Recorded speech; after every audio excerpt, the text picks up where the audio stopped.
वंदे पुरुषोत्तम। आलोचना प्रसंग भाग 3 से 15 मई सन 1942 की श्री ठाकुर जी से वार्तालाप। श्रीसदा श्री ठाकुर जी से बोले कि सबसे कठिन बात तो है लोक चरित्र को समझना और ठीक तरीके से लोक व्यवहार करना। श्री ठाकुर जी बोले, मनुष्य के आचार व्यवहार को भली भांति देखना चाहिए। कोई व्यक्ति अच्छी अच्छी बातें करता है, पर उन बातों को सुनकर ही यह समझा नहीं जा सकता है कि लोग कैसा है। बोलने की भंगिमा पर ध्यान रखना चाहिए। अनेकों की दीनता की बातों में भी एक आत्म प्रतिष्ठा की बुद्धि रहती है, और ऐसे अनेकों हैं जो रूखी सूखी बातें करते हैं, पर उनमें एक श्रद्धा प्रीति का भाव रहता है। श्रद्धा और कृतज्ञता किसमें कितना जीवंत है, यह ध्यान देकर देखना चाहिए। पुनः करने, बोलने और भाषा में कैसा सामंजस्य है, यह भी लक्ष्य करना चाहिए।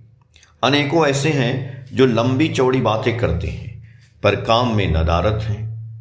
काम देखे बगैर सिर्फ उनकी बातों को सुनकर उन पर धारणा बना लेने से बढ़कर दूसरी भूल नहीं हो सकती, और सिर्फ अपनी धारणा के अनुसार काम देखने से भी कुछ नहीं होगा। हम बहुधा अपनी मनगढ़ंत धारणा के अनुसार कामों को देखते हैं। कौन किस उद्देश्य से किसी काम को क्यों कर रहा है, उसकी तह में जाकर देखने की चेष्टा नहीं करते हैं।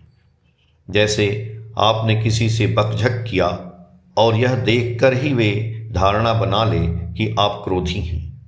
वे नहीं समझ रहे हैं आप उनके मंगल के लिए शासन कर रहे हैं।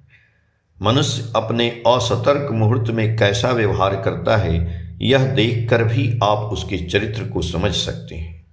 घर के लोग या नौकर चाकर के साथ कैसा व्यवहार करता है, यह देखकर भी पता चल सकता है कि उसका स्वाभाविक ढंग कैसा है।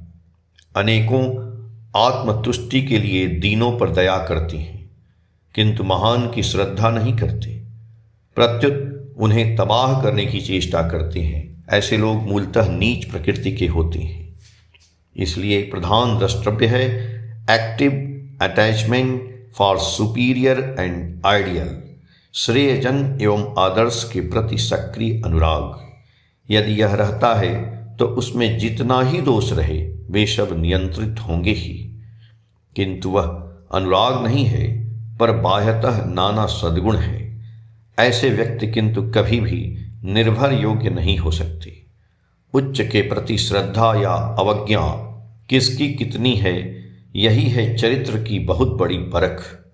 यदि श्रेयजन के प्रति वह श्रद्धा सिर्फ खुश करने के लिए हो, तो उससे भी काम चलने वाला नहीं। यह देखना होगा कि किसी की श्रद्धा श्रेयजन द्वारा डांट फटकार या दुर्व्यवहार पर भी कितनी अटूट रहती है। उनके दुख एवं विपत्ति के समय वह क्या करता है, यह भी देखना चाहिए। किसी महान को जो व्यक्ति अपना स्वार्थ बनाकर अच्युत रूप से चलता है, तो जान लेंगे कि उसके अंदर असली माल है। चाहे उसमें बाह्यतः जितनी भी असंगति क्यों न रहे, उसे महासाधु ही समझेंगे। मनुष्य के साथ व्यवहार करने में प्रत्येक के साथ उसकी प्रकृति और वैशिष्ट्य अनुसार व्यवहार करेंगे। यदि ऐसा करें तो देखेंगे लोग आपको धन्य धन्य करेंगे। आपके व्यवहार से मनुष्य को स्फूर्ति मिले, तृप्ति मिले और मिले आनंद। प्रीत कर प्रीत होने की बुद्धि रहने से मनुष्य को अपना बनाने में देर नहीं लगेगी। न्यायोचित सुख्याति करने के अभ्यास को बनाए रखना चाहिए। यदि किसी का दोष ही बताना हो तो यथासंभव मधुर भाव से कहना चाहिए। एक शब्द में यही कहूँगा कि ऐसी बुद्धि रखनी चाहिए कि जिसके साथ जो कुछ भी क्यों न करें, वह मानो उसके और दूसरे के बचने बढ़ने को पुष्ट करे। इसलिए मैं इष्ट स्वार्थ प्रतिष्ठा की बात करता हूँ। इस एक सूत्र को ठीक रखने पर सब सूत्र ठीक रहता है। श्री सीताराय चौधरी दा बोले, किस अवस्था में क्या करने पर वह इष्ट स्वार्थ प्रतिष्ठा का सहायक होगा या नहीं, यह समझना कठिन है। श्री ठाकुर जी बोले, कठिन कुछ भी नहीं है। यदि मनुष्य आंतरिक रूप से यह चाहता है तो समय पर बुद्धि ठीक ही काम करती है। यदि कभी कोई भूल होती है तो भी वह उसे सुधार ले सकता है। क्या करने से आपका मंगल हो सकता है, यह समझने में तरु श्रीष्ठा की स्त्री को क्या कोई कष्ट होता है? श्रीष्ठा बोले, अपने स्वार्थ के खातिर ही वह बहुत कुछ समझ सकती है, क्योंकि वह जानती है कि मेरे साथ ही उसका जीवन जड़ित है।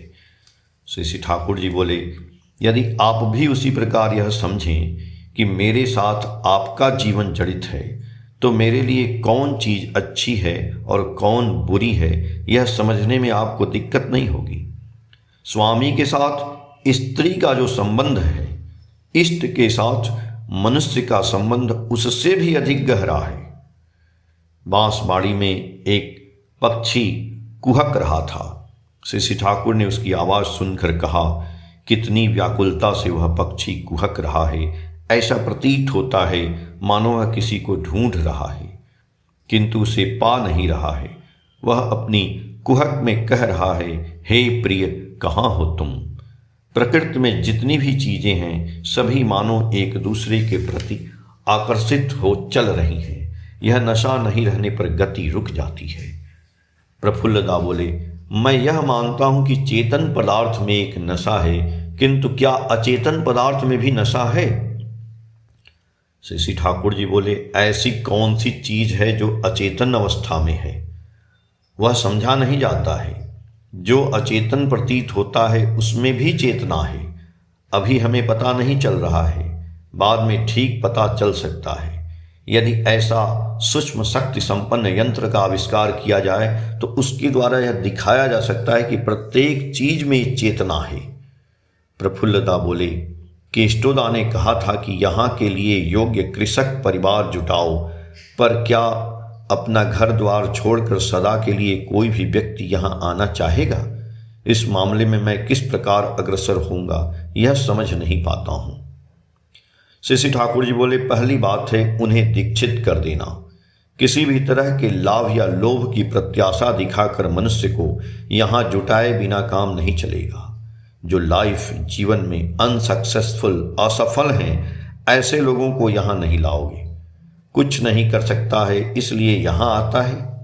किसी प्रकार तुम लोगों के बदौलत दिन काटेगा, यह आशा लेकर जो आता है उसके जरिए काम नहीं होगा। इसलिए चुन चुन कर लोगों को लाओगे, जिससे वह दरिद्र, व्याधिग्रस्त, अनग्रेटफुल, अकृतज्ञ न हो, जो तुम लोगों के हथियार होंगे। यदि वे दूसरे की बातों में आ जाएं तो दुख, कष्ट या लुभावनी बातों में टल जाएं तो वह भारी विपदा की बात होगी। उन्हें हर तरह के दुख कष्ट के लिए प्रस्तुत रहने कहोगे, तभी यहाँ लाओगे। पर जी जान से यथासंभव उन्हें सुयोग सुविधा देने की चेष्टा करोगे। यह सत्य है कि जब तक मनुष्य दुख कष्ट के बीच नहीं चलता है तब तक वह हमदर्द नहीं बन सकता है। पहले पहले यहाँ जो आए थे उन लोगों ने कितने अभाव में समय बिताया था। उन्होंने अपने ऊपर कितना कष्ट झेलकर प्रतिष्ठानों के निर्माण में सहायता की। इसीलिए उन लोगों में से अनेकों की आश्रम के प्रति ममता बढ़ी हुई है। वे सब इस स्थान को छोड़कर जाना नहीं चाहते हैं। प्रफुल्लदा बोले, ऐसे भी अनेक व्यक्ति हैं जो बहुत दिनों तक दुख कष्ट झेलने के बाद यहाँ से चले गए। आपके या आश्रम के साथ वे कोई संपर्क नहीं रखते। ऐसे लोग भी हैं जिनमें कुछ यहाँ की निंदा करते हैं। इसका क्या कारण है? श्री ठाकुर जी बोले, इसका कारण यह है कि वे जिस स्वार्थ की प्रत्याशा लेकर आए थे उसकी पूर्ति नहीं हुई। इसलिए इष्ट के यहाँ आने पर इष्ट सेवा करने की प्रत्याशा के अतिरिक्त दूसरी कोई भी प्रत्याशा नहीं रखनी चाहिए। दूसरी प्रत्याशा रहने पर यहाँ से भाग जाने की संभावना रहती है। ऐसे लोगों को यहाँ लाओगे जो पराक्रमी हों। यदि साहस, पराक्रम, वीर्य नहीं रहे तो वे तुम लोगों के बल नहीं होंगे। आलोचना प्रसंग भाग 3 के पेज संख्या 231 से 235 तक। जय गुरु।